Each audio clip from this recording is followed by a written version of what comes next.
Part C, Directions. In Part C, you will hear several talks.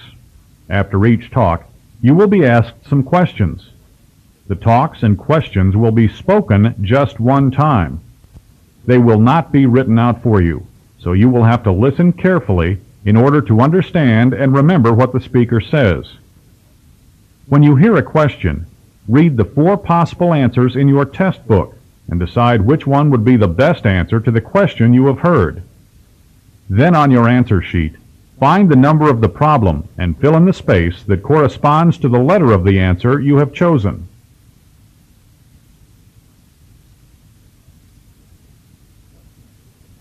Questions 39 through 41 are based on the following talk in a history class. Nathaniel Bacon was a man determined to protect his property against Indian raids. He encouraged other Piedmont farmers to do likewise. After Governor William Berkeley of Virginia had refused to help them, Bacon and his friends banded together and destroyed a group of attackers in April of 1676. Governor Berkeley declared them traitors, and they assembled a group of some 500 people and marched on Jamestown, the capital, to insist on the governor's assistance. Berkeley later ordered them all arrested. Because of this, the farmers burned Jamestown and took control of the government. The governor fled. The fight, which was known as Bacon's Rebellion, lasted almost a year. Bacon contracted malaria and died in October of 1676, leaving the farmers at the mercy of Governor Berkeley. 23 men were hanged at his request. King Charles II was very much upset by the governor's treatment of the farmers and forced him out of office. Number 39. Which of the following is not true?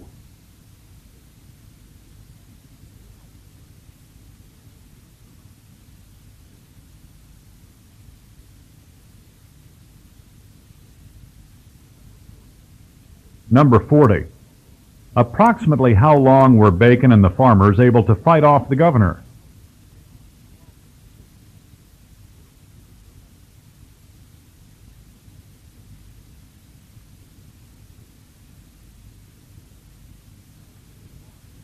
Number 41. How did Nathaniel Bacon die?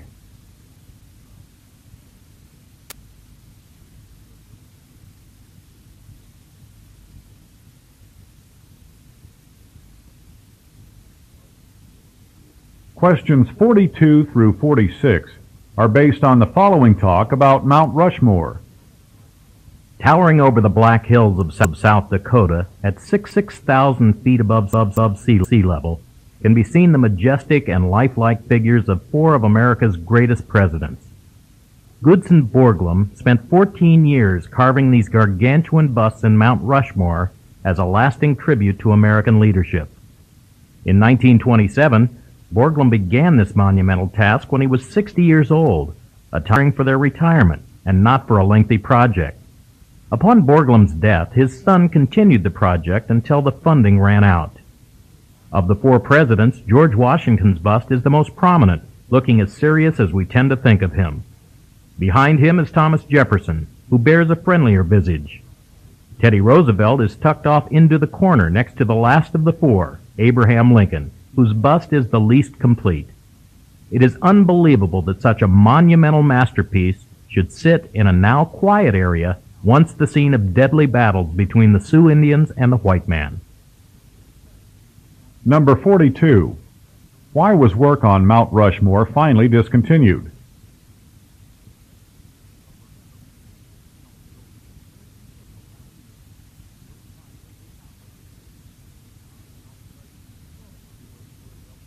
Number 43.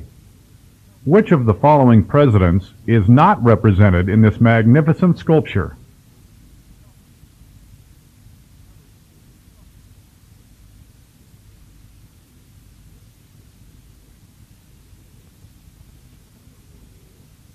Number 44. How old was Gutzon Borglum when he died?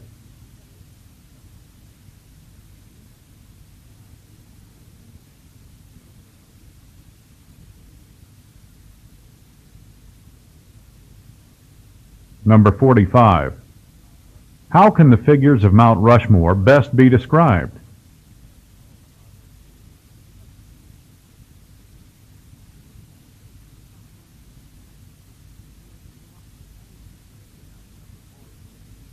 Number 46.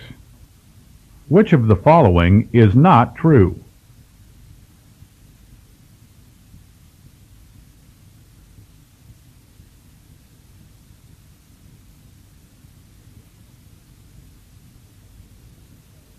Questions 47 through 50 are based on the following talk about crude oil. What you see below you is crude oil. Crude oil is the source of all petroleum products: gasoline, fuel oil, jet fuel, asphalt, lubricants, and chemicals. The modern world cannot exist without the energy derived from petroleum products for industrial operations as well as transportation. These products are burned to produce energy or used as lubricants to reduce friction.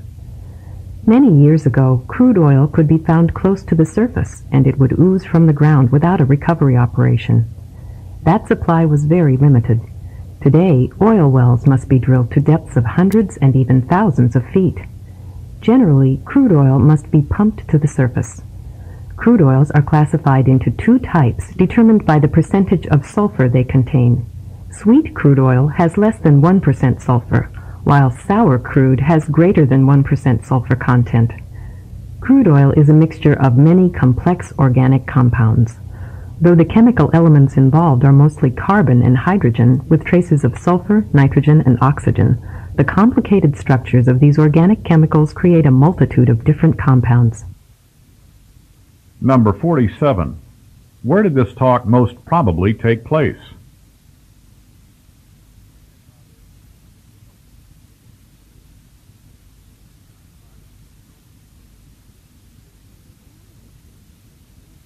Number 48.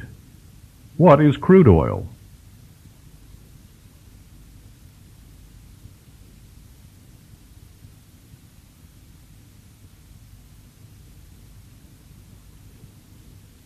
Number 49. How are crude oils classified?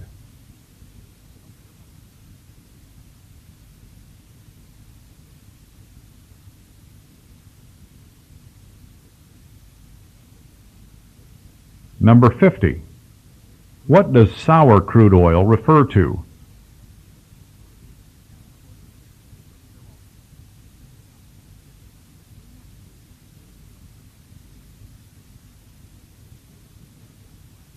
This is the end of the Practice Test 2 Listening Comprehension section.